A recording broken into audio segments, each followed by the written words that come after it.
ನಮಸ್ತೆ. ನಿಮ್ಮ ಹೆಸರು? ಶೋಭಾ ಅಂತ. ಎಲ್ಲಿಂದ ಬಂದಿರೋದು? ನಾವು ಹೊಳೆನರಸೀಪುರ ತಾಲೂಕು.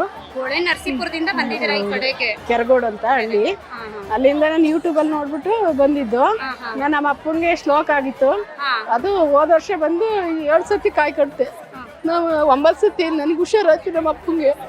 ಅದಕ್ಕೆ ಇವಾಗ ನಮ್ಮ ತಾಯಿಗೆ ಹುಷಾರಿಲ್ಲ, ಅದಕ್ಕೆ ನನಗೆ ಹುಷಾರಿಲ್ಲ, ಅದಕ್ಕೆ ಬಂದಿದ್ದೀನಿ.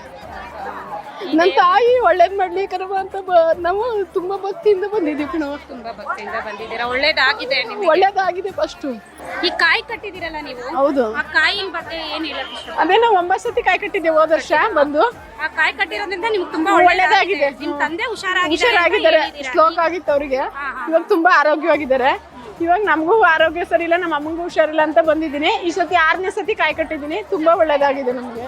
ನೋಡಿದ್ರೆ ವೀಕ್ಷಕರೇ, ಇವ್ರ ತಂದೆಯವ್ರಿಗೆ ಸ್ಟ್ರೋಕ್ ಆಗಿದ್ದಂತೆ ಅವರು 7 ಸಲ ಬಂದು ಇಲ್ಲಿ ಕಟ್ಟಿದಾರಂತೆ ಕಾಯಿ. ಅವ್ರ ತಂದೆ ಹುಷಾರಾಗಿದ್ದಾರಂತೆ. ಮತ್ತೆ ಅವ್ರ ತಾಯಿಗೆ ಸ್ವಲ್ಪ ಹುಷಾರ್ ತಪ್ಪಿದೆ ಅಂತ ಹೇಳ್ತಾ ಇದ್ದಾರೆ. ಅದಕ್ಕೆ ಬಂದಿದ್ದೀನಿ. ನನಗೆ ಕಾನ್ಫಿಡೆನ್ಸ್ ಇದೆ, ಈ ಟೆಂಪಲ್ ಬಂದು ಒಳ್ಳೇದಾಗುತ್ತೆ ಅಂತ ಕಾನ್ಫಿಡೆನ್ಸ್ ಇದೆ ಅಂತ ಅನ್ನೋ ಕಾರಣಕ್ಕೋಸ್ಕರ ಅವರು ಬಂದಿದ್ದಾರೆ. ನೀವು ಬನ್ನಿ, ಬಂದು ದೇವ್ರ ದರ್ಶನ ಮಾಡ್ಕೊಂಡು ಹೋಗಿ, ನಿಮಗೂ ಎಲ್ಲ ಒಳ್ಳೇದಾಗತ್ತೆ ಅಂತ ಹೇಳೋದಕ್ಕೆ ನಾನು ಇಷ್ಟಪಡ್ತೀನಿ. ನಮಸ್ತೆ ವೀಕ್ಷಕರೇ. ತಾಯಿಯ ಗರ್ಭಗುಡಿಯ ಬಲಭಾಗದಲ್ಲಿ ಈಶ್ವರ ಗುಡಿ ಅಂತ ಇದೆ. ಈ ಈಶ್ವರ ಗುಡಿಯಲ್ಲಿ ಏನಿದೆ ಅಂತ ಹೇಳಿದ್ರೆ ಮಂತ್ರದಂಡ ಅಂತ ಇದೆ. ಈ ಮಂತ್ರದಂಡನ ಗುರುಗಳು ಹಿಮಾಲಯ ಪ್ರದೇಶಕ್ಕೆ ಹೋದಾಗ ಅಲ್ಲಿ ನಾಗಸಾಧುಗಳು ಕಟ್ಕಳಿಸಿರುವಂತಹ ಮಂತ್ರದಂಡ ಆಗಿರುತ್ತೆ. ಈ ಮಂತ್ರದಂಡದಿಂದ ಬಂದಂಥ ಭಕ್ತಾದಿಗಳಿಗೆ ಏನೇನು ಒಳ್ಳೇದಾಗಿದೆ ಅಂತ ಹೇಳಿದ್ರೆ, ಈ ಹುಷಾರಿಲ್ಲದೆ ಇರೋದು, ಮಾಟ ಮಂತ್ರ ಮಾಡಿಸಿರೋದು, ಅದರಿಂದೆಲ್ಲ ಇಲ್ಲಿ ದರ್ಶನ ಮಾಡಿ ಹೋದರೆ ತುಂಬ ಒಳ್ಳೇದಾಗತ್ತೆ ಅಂತ ಇಲ್ಲಿನ ಜನಗಳೆಲ್ಲ ಹೇಳ್ತಿದ್ದಾರೆ. ಈ ಟೆಂಪಲ್ಗೆ ಬಂದ ತಕ್ಷಣ ನೀವು ಮೊದಲನೇ ದರ್ಶನ ಮಾಡಬೇಕಾಗಿರೋದು ಈಶ್ವರನ ದರ್ಶನ ಹಾಗೂ ನಾಗಸಾಧುಗಳು ಕೊಟ್ಟಂತಹ ಮಂತ್ರದಂಡದ ದರ್ಶನ ಮಾಡಬೇಕಾಗತ್ತೆ. ನಿಮ್ಮ ಹೆಸರೇನು? ಗೌರಮ್ಮ. ಎಲ್ಲಿಂದ ಬಂದಿರೋದು? ಮಧುಗಿರಿ ತಾಲೂಕು, ಬಡಕ್ನಹಳ್ಳಿ ಊರು. ಬಡಕ್ನಹಳ್ಳಿ ಊರಿಂದ, ಮಧುಗಿರಿಯಿಂದ ಬಂದಿದ್ದೀರಾ ನೀವು? ಮಧುಗಿರಿ ಪಕ್ಕ ಬಡಕ್ನಹಳ್ಳಿ. ಹೌದಾ? ಇದು ನಿಮ್ಗೆ ಹೇಗೆ ಗೊತ್ತಾಯ್ತು ಟೆಂಪಲ್ ಇದೆ ಇಲ್ಲಿ ಅಂತ? ಇದು ನನಗೆ ಯಾವಾಗಲೂ ಬೆನ್ನೋವು ಬರ್ತಾ ಇತ್ತು. ಆಗಲೇ 3-4 ವರ್ಷದಿಂದ ಬೆನ್ನೋವು ಬರ್ತಾ ಇತ್ತು. ನಮ್ಮ ಅಣ್ಣ, ನಮ್ಮ ಬ್ರದರು ಬೆಂಗಳೂರಾಗ ಅವ್ರೆ, ಅದು ಮೊಬೈಲ್ ನೋಡ್ಬಿಟ್ಟು ಹೋಗು ಗೌರಮ್ಮ ಮೇಲಾಗುತ್ತೆ ಅಂದ್ರೆ ನಾವು ಬರ್ದಂಗೆ ಹಂಗೆ ಇದ್ವಿ. ಈಗ ನಮ್ಮ ಅಕ್ಕ, ನಮ್ಮ ಭಾವನೆ ಹೆಂಡತಿ ಕರ್ಕೊಂಬ. ಇವಾಗ ಬಸಪ್ಪ ನಿಮ್ಮನ್ನ ದಾಟ್ಕೊಂಡೋಯ್ತು. ನಿಮ್ಗೆ ಏನಕ್ಕೆ ದಾಟ್ಕೊಂಡೋಯ್ತು? ನೀವು ಏನಕ್ಕೆ ಮಲ್ಕೊಂಡಿದ್ರಿ ಅಂತ? ಬೆನ್ನೋವು ಹೋಗ್ಲಿ ಅಂತ, ಒಳ್ಳೇದಾಗ್ಲಿ, ನನ್ನ ಮಗಳಿಗೆ ಹೊಟ್ಟೆ ನೋವು ಬೇರೆ ಬರುತ್ತೆ, ಅದು ಹೋಗ್ಲಿ, ನಮ್ಮ ಮನೆಯವ್ರಿಗೆ ಬೆನ್ನೋವು ಬರುತ್ತೆ, ಅದು ಹೋಗ್ಲಿ, ಎಲ್ಲದೂ ಹೋಗಿ ನಮ್ಮ ಕುಟುಂಬ ಚೆನ್ನಾಗಿ ಮಾಡಪ್ಪ ಬಸಪ್ಪ, ನಮ್ಮಮ್ಮ ತಾಯಿ ಅಂತ ಕಾಪಾಡ್ಕೊಂಡು. ನಿಮ್ಗೆ ಇಲ್ಲಿಂದ ಒಳ್ಳೇದಾಗಿದೆ ಮಾಡಿಸ್ಕೊಂಡು? ಇನ್ನು ಇದೆ 3ನೇ ಸರಿ ಬಂದು. ಇದು 3ನೇ ಸಲ ನೀವು ದಾಟಿಸ್ಕೊಂತಾ ಇರೋದು? ಇಲ್ಲ, ಒಂದೇ ಸಲ ದಾಟಿರೋದು. ಕಾಯಿ ಕಟ್ಟಕ್ಕೆ ಬಂದಿರೋದು 3ನೇ ಸಲ. ಕಾಯಿ ಕಟ್ಟಿ ಹೋದಾಗಿಂದ ಒಳ್ಳೇದಾಗಿದೆಯಾ ನಿಮಗೆ? ಇಲ್ಲ, ಹಂಗೂ ಬೆನ್ನು ಐತಾದೆ, ಆದರೂ 7 ಸಲ ಕಟ್ಟೋಣ ಅಂತ ನನ್ನ ಆಸೆ. ಅಂದ್ರೆ 7 ಸಲ ಪೂರ್ತಿ 7 ಸಲ ಕಟ್ಟದ ಮೇಲೆ ನಿಮ್ಮ ಪರಿಹಾರ ಸಿಗುತ್ತೆ ಅಂತ ನನ್ನ ಅಭಿಪ್ರಾಯ.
स्वामिनेव हविरोक्तं तरीं दर्शयामि रक्षां धारयामि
ಮಹಿಮಾ ರಾಜ್ಯವಂತ 60 ವರ್ಷದ ಮೊಬೈಲ್ ಫಸ್ಟು ಬಗ್ಗೆ ಇಪ್ಪತ್ತು ವರ್ಷದ ಬಗ್ಗೆ ಹೆಚ್ಚಿಗೆ ಜವಾಬ್ದಾರಿ ನೋಡ್ಕೊಳ್ಳಿ.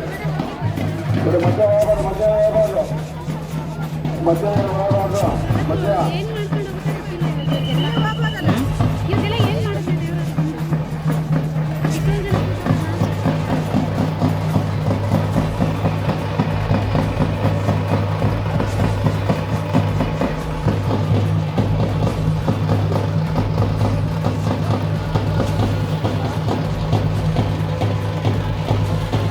ನಮಸ್ತೆ ವೀಕ್ಷಕರೇ, ನಾವೀಗ ಗೌಡ್ಗೆರೆ ಚಾಮುಂಡೇಶ್ವರಿ ಟೆಂಪಲ್ನಲ್ಲಿದ್ದೀವಿ. ನೀವು ಇಲ್ಲಿ ನೋಡ್ತಾ ಇರ್ಬೋದು, ಪ್ರತಿಯೊಬ್ಬರು ಬಂದು ಕಾಯಿ ಕಟ್ತಾ ಇದ್ದಾರೆ. ಅವರವರ ಸಮಸ್ಯೆಗೋಸ್ಕರ ಕಾಯಿ ಕಟ್ತಾ ಇದ್ದಾರೆ, ಅವರವರ ದುಃಖಕ್ಕೋಸ್ಕರ ಬಂದು ಇಲ್ಲಿ ಕಾಯಿ ಕಟ್ತಾ ಇದ್ದಾರೆ. ಪರಿಹಾರ ಆಗಲಿ ಅಂತೇಳಿ ಬಂದು ಕಾಯಿ ಕಟ್ತಾ ಇದ್ದಾರೆ. ನೀವು ಕಾಯಿ ಕಟ್ಟಬೇಕು ಅಂತ ಹೇಳಿದ್ರೆ ಇಲ್ಲಿ ಬಂದು ಫಸ್ಟು ತಾಯಿ ದರ್ಶನ ಮಾಡಿ ಆಮೇಲೆ ಬಂದು ನೀವು ಕಾಯಿ ಕಟ್ಟಬೇಕಾಗತ್ತೆ. ನಿಮ್ಗೆ ಈ ಸನ್ನಿಧಾನಕ್ಕೆ ಬರಬೇಕು ಅಂತ ಹೇಳಿದ್ರೆ ಲೊಕೇಶನ್, ಫೋನ್ ನಂಬರ್ ವಿಡಿಯೋದಲ್ಲೇ ಹಾಕಿರ್ತೀವಿ. ಅದನ್ನು ನೋಡಿ ನೀವು ಪಟಪಟ ಅಂತ ಬಂದು ನಿಮ್ಮ ಸಮಸ್ಯೆಗಳಿಗೆ ಪರಿಹಾರವನ್ನು ನೀಡ್ಕೊಬೋದು. ನಿಮ್ಮ ಹೆಸರು? ಸುಧಾ. ಎಲ್ಲಿಂದ ಬಂದಿರೋದು ನೀವು? Chicken team.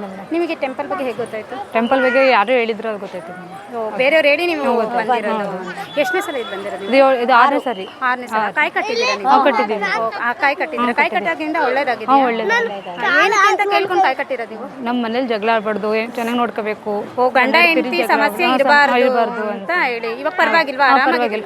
ಒಂದ್ ಕಾಯಿ ನೀವು ತಗೊಂಬಂದ್ ಕಟ್ತೀರಾ, ಅದು ಎಷ್ಟು ರೌಂಡ್ ಹೊಡಿಬೇಕು? 7 ಸಲ ರೌಂಡ್ ಹೊಡಿಬೇಕು. ಒಂದ್ ಕಾಯಿ ಕಟ್ಟಿದ್ರೆ 7 ಸಲ ರೌಂಡ್ ಹೊಡಿಬೇಕು. ಹೌದು. ಅಂದ್ರೆ ಎಷ್ಟು ವಾರ ಕಟ್ಟಬೇಕು ಅಂತ? 7 ವಾರ ಕಟ್ಟಬೇಕು ಅಂತ ಹೇಳಿದ್ರು. 7 ವಾರ 7 ರೌಂಡ್ ಹೊಡಿಬೇಕು ಅಂತ. 7 ಸಲ ಕಟ್ಟಬೇಕು, 7 ರೌಂಡ್ ಹೊಡಿಬೇಕು ಅಂತ ಹೇಳಿದ್ರು. ನೋಡಿದ್ರ ವೀಕ್ಷಕರೇ, ಇವ್ರ ಮನೇಲಿ ಗಂಡ ಹೆಂಡತಿ ಸಮಸ್ಯೆ ಪರಿಹಾರ ಆಗ್ಲಿ ಅಂತೇಳಿ ಬಂದು ಇಲ್ಲಿ ಕಾಯಿ ತಗೊಂಡು 7 ವಾರ ಕಟ್ಟಬೇಕಂತೆ, 7 ರೌಂಡ್ಸ್ ಹೊಡಿಬೇಕಂತೆ. ನೋಡಿ, ಅವ್ರು ಹೊಡೆದಿದ್ದಾರಂತೆ, ಅವ್ರಿಗೆ ತುಂಬ ಒಳ್ಳೇದಾಗಿದೆ ಅಂತ ಹೇಳ್ತಾ ಇದ್ದಾರೆ. ನೀವು ಸಹ ಬನ್ನಿ, ನಿಮ್ಮ ಮನೆಯಲ್ಲಿರೋ ಸಮಸ್ಯೆಗಳನ್ನು ಪರಿಹಾರ ಮಾಡ್ಕೊಳ್ಳಿ. ಇಲ್ಲಿ ಇನ್ನೊಂದೇನು ಅಂದರೆ, ನೀವು ಮೈನಾಗಿ ನಂಬಿಕೆ ಇಟ್ಟು ಬರಬೇಕು. ನಂಬಿಕೆ ಇಟ್ಟು ಬಂದರೆ ಎಲ್ಲ ಕೆಲಸನೂ ಆಗುತ್ತೆ. ಮನಸ್ಫೂರ್ತಿಯಾಗಿ ಬನ್ನಿ, ನಿಮ್ಮ ಕೆಲಸ ಆಗೇ ಆಗುತ್ತೆ. ಬೆಳಗ್ಗೆ 7 ಗಂಟೆಯಿಂದ 2 ಗಂಟೆ ತನಕ ತೀರ್ಥ ಸ್ನಾನ ಇರುತ್ತಂತೆ. ಆಮೇಲೆ ಬಂದು ದಯವಿಟ್ಟು ಯಾರು ಜಗಳ ಮಾಡೋಕ್ಕೆ ಹೋಗಬೇಡಿ. ಅವ್ರು ಅದನ್ನೇ ರಿಕ್ವೆಸ್ಟ್ ಮಾಡ್ಕೊತಿದ್ದಾರೆ ಜನರಲ್ಲಿ. ಬೆಳಗ್ಗೆ 7 ಗಂಟೆಯಿಂದ 2 ಗಂಟೆ ತನಕ ಮಾತ್ರ ತೀರ್ಥ ಸ್ನಾನ ಇರುತ್ತೆ. ದಯವಿಟ್ಟು ನಂಬಿಕೆ ಇಟ್ಟು ಮನಸ್ಫೂರ್ತಿಯಾಗಿ ದೇವಸ್ಥಾನಕ್ಕೆ ಬನ್ನಿ. ನಂಬಿಕೆ ಇಲ್ಲ ಅಂದರೆ ಯಾವ ಕೆಲಸನೂ ಆಗಲ್ಲ. ನಂಬಿಕೆ ಇದ್ರೇ ಪ್ರತಿಯೊಂದು ಕೆಲಸನೂ ನಮಗೆ ಆಗೋದು. ಅದರಿಂದ ನೀವು ನಂಬಿಕೆ ಇಟ್ಟು ದೇವಸ್ಥಾನಕ್ಕೆ ಬನ್ನಿ ಅಂತ ನಾನು ನಿಮ್ಮಲ್ಲಿ ಹೇಳ್ಕೊಳ್ತೀನಿ. ಸರ್ ನಮಸ್ತೆ. ನಮಸ್ತೆ ಸರ್, ನಿಮಗೆ ಈ ಟೆಂಪಲ್ ಹೇಗೆ ಗೊತ್ತಾಯಿತು? ನಮಗೂ ಗೊತ್ತಿತ್ತಿಲ್ಲ ಮೇಡಮ್. ಮೊದಲೆಲ್ಲ ನಾವು ಸುಮ್ಮನೆ ಇದ್ದು, ಇತ್ತೀಚೆಗೆ ಮೊಬೈಲ್ ನೋಡ್ದೋ, ಯೂಟ್ಯೂಬಲ್ಲೆಲ್ಲ ಜಾಸ್ತಿ ಟ್ರೆಂಡ್ ಆಯಿತು. ಆವಾಗ ನಾವು ಹೋಗಬೇಕು, ಏನೋ ನೋಡಬೇಕು ಅಂತ ಅನ್ನಿಸ್ತು. ಆಗ ಒಂದ್ಸಲಿ ಬಂದಾಗ ನೋಡಿದಾಗ ಒಂಥರ ಭಯ ಅನ್ನಿಸ್ತು, ಒಂಥರ ಖುಷಿ ಆಯಿತು. ಹಾಗೆ ಜನ ನೋಡ್ದೋ, ಏನು ಭಯಂಕರ ಜನ ಇದ್ದರು. ನೋಡ್ಬಿಟ್ಟು ನಾವು ದೇವ್ರನ್ನ, ತಾಯಿ ನಮ್ಮವ್ವ ಒಳ್ಳೇದು ಮಾಡವ, ನಿಮ್ಮ ಬಂದಿದ್ದೀವಿ ಅಂತ ಕೇಳ್ಕೊಂಡು ಒಂದು 4-5 ಸಲ 6 ಸಲ, ನಾನು 9 ಸಲ 10 ಸಲ ಆಯಿತು. ಇದು 11ನೇದು ನಾನು ಬಂದಿರೋದು. 7 ಸಲ ಕಾಯಿ ಕಟ್ಟಿದೆ. 3 ತಿಂಗಳಲ್ಲಿ ಕಾಯಿ ಕಟ್ಟಬೇಕು ಅಂತ ಹೇಳಿದ್ರು. ಇವತ್ತು ಬಂದರೆ ತಿರ್ಗಾ ನಾಳೆನೂ ಬರ್ತಾಯಿದೆ. 3 ತಿಂಗಳು ಆಗೋಯ್ತದ ಅಂತಂದು ನಂಗೆ ಗೊತ್ತಿತ್ತಿಲ್ಲ. ಹಿಂಗಾಗೋಯ್ತದ ಅಂದ್ಬಿಟ್ಟು ಇವತ್ತು ನಾಳೆ ನಾಳಿದ್ದು 3 ದಿನವೂ ಬಂದೆ ಒಂದೊಂದು ಸಲ. ಬಂದು ಕಟ್ತೆ. ಲಾಸ್ಟ್ ದಿನ ನನಗೆ ಭಾನುವಾರ ಸಿಕ್ತು, ಹುಣ್ಣಿಮೆ ಸಿಕ್ತು, ನೀರು ತೀರ್ಥ ಬಸಪ್ಪನ ತೀರ್ಥ ಸಿಕ್ತು. ಆವಾಗ ನಾನು ಏನೋ ಮನಸ್ಸಲ್ಲಿ ಏನೋ ಅಂದ್ಕೊಂಡೆ. ನಾನು ಅಂದ್ಕೊಂಡಿದ್ದು ಒಂದು 2-3 ಒಳ್ಳೇದಾಯಿತು. ಇವತ್ತು ನಾನು ಒಂದು ಅಕ್ಕಿ ಅನ್ನದ ಇದಕ್ಕೆ ಕೊಡ್ತೀನಿ ಅಂತ ಹರ್ಕೊಂಡಿದ್ದೆ. ಅದು ಸುಮಾರು ದಿನದಿಂದ ಕೊಡೋಕ್ಕಾಗಿತ್ತಿಲ್ಲ. ಇವತ್ತು ಬಂದೆ, ತಾಯಿ ನಮ್ಮವ್ವ ನಂಗೆ ಒಳ್ಳೇದಾಗೈತೆ, ಇನ್ನೊಂದು ಒಳ್ಳೇದು ಮಾಡ್ಕೊಡವ ಅಂದ್ಬಿಟ್ಟು ತಿರ್ಗಾ ಕೃಪಿಸ್ಕೊಂಡು ದೇವ್ರನ್ನ ಹರಕೆ ಕೊಟ್ಬಿಟ್ಟು ಪೂಜೆ ಮಾಡಿಸ್ಕೊಂಡು ಬಂದೆ. ಅನ್ನದಾನಕ್ಕೆ ಅಕ್ಕಿ ಎಲ್ಲ ದಾನ ಮಾಡಿದ್ದೀರಾ ನೀವು? ಇವಾಗ ಅದೇ ಹರ್ಸ್ಕೊಂಡಿದ್ದೋ, ಇವಾಗ ಕೊಟ್ಟು 11ನೇ ಸಲ ಇದು 12ನೇ ದಪ್ಪ ನಾನು ಬಂದಿರೋದು. 7 ಸಲ ಕಾಯಿ ಕಟ್ಟಾಯಿತು.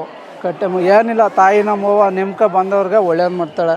ನೋಡಿದ್ರೆ ವೀಕ್ಷಕರೇ, ಎಲ್ಲ ಭಕ್ತಾದಿಗಳು ಇದೇ ಥರ ಹೇಳ್ತಿದ್ದಾರೆ. ಇದು 11ನೇ ಸಲ ಅಂತ ಇವ್ರು ಬಂದಿರೋದು. ತಾಯಿಗೆ ಅಂತೇಳಿ ಇವ್ರು ಅನ್ನದಾನಕ್ಕೆ ಅಂತೇಳಿ ಅಕ್ಕಿ ತೊಗೊಂಡು ಬಂದು ಅಕ್ಕಿನೂ ಕೊಟ್ಟಿದ್ದಾರಂತೆ. ತುಂಬ ಒಳ್ಳೇದಾಗಿದೆ ಅಂತ ಹೇಳ್ತಾ ಇದ್ದಾರೆ. ಮೇಡಮ್ ನಮಸ್ತೆ. ಹಾಂ ನಮಸ್ತೆ ಮೇಡಮ್. ನೀವು ಎಲ್ಲಿಂದ ಬಂದಿರೋದು? ನಾವು ಬೆಂಗಳೂರಿಂದ. ನೇಮು? ಅರ್ಪಿತಾ. ಎಷ್ಟು ದಿನದಿಂದ ಬರ್ತಾ ಇದ್ದೀರಾ? ನಾನು ಒಂದು 2 ತಿಂಗಳಿಂದ ಬರ್ತಿದ್ದೀನಿ. ಎರಡು ತಿಂಗಳು 3 ತಿಂಗಳಿಂದ ಬರ್ತಿದ್ದೀನಿ. ನಿಮಗೆ ಹೇಗೆ ಗೊತ್ತಾಯ್ತು ಟೆಂಪಲ್ ಬಗ್ಗೆ?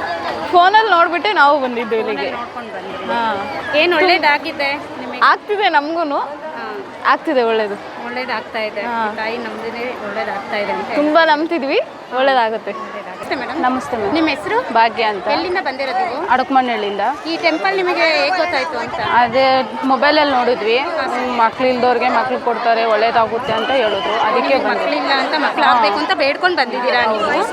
ಹಾಂ, ಓಕೆ ಮೇಡಮ್. ಇದು ಉಪ್ಪಿನ ಬಗ್ಗೆ ಇದೇನು ಮನೆಯಲ್ಲಿ ಏನೇನೋ ಮಾಟ ಮಂತ್ರ ಮಾಡಿಸಿದ್ರೆ ದೃಷ್ಟಿ ಎಲ್ಲ ತೆಗ್ದಾಕ್ಲಿ ಅಂತ ಇದು ಮಾಡ್ತಾರೆ. ಅಂದರೆ ಮನೆಯಲ್ಲಿ ನೀವು ತಗೊಂಡು ಇಲ್ಲಿ ಹಾಕ್ಬೇಕು ಅಂತ ಪದ್ಧತಿ ಇಲ್ಲಿಂದ ಇದಿದೆ, ಅದಕ್ಕೆ ತಗೊಂಡ್ಬಂದಿದ್ದೀರಾ? Okay, thank you.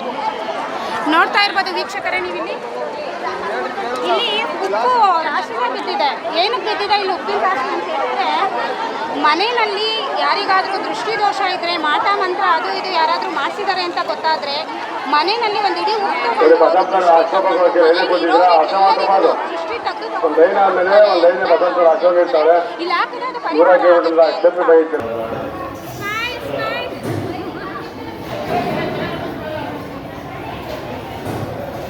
ಊಟದ ವ್ಯವಸ್ಥೆ ಎಲ್ಲ ಎಷ್ಟು ಗಂಟೆಯಿಂದ ಎಷ್ಟು ಗಂಟೆ ತನಕ ಇರುತ್ತೆ? ಬೆಳಗ್ಗೆ 6 ಗಂಟೆಯಿಂದ ರಾತ್ರಿ 10:30 ಗಂಟೆಗೂ ಇರುತ್ತೆ. ಎಷ್ಟೊತ್ತಿಗೆ ಬಂದರೂ ಊಟ? ಎನಿ ಟೈಮು ಊಟ ಇರುತ್ತೆ, 24 ಗಂಟೆಲೂ ಊಟ ಇರುತ್ತೆ. 24 ಗಂಟೆ ಟೈಮು ಊಟ ಇದ್ದೇ ಇರುತ್ತೆ. 24 ಅವರ್ಸ್ ಬಂದಂಥ ಭಕ್ತಾದಿಗಳಿಗೆ ಪ್ರಸಾದ ವಿನಿಯೋಗ ಇರುತ್ತೆ.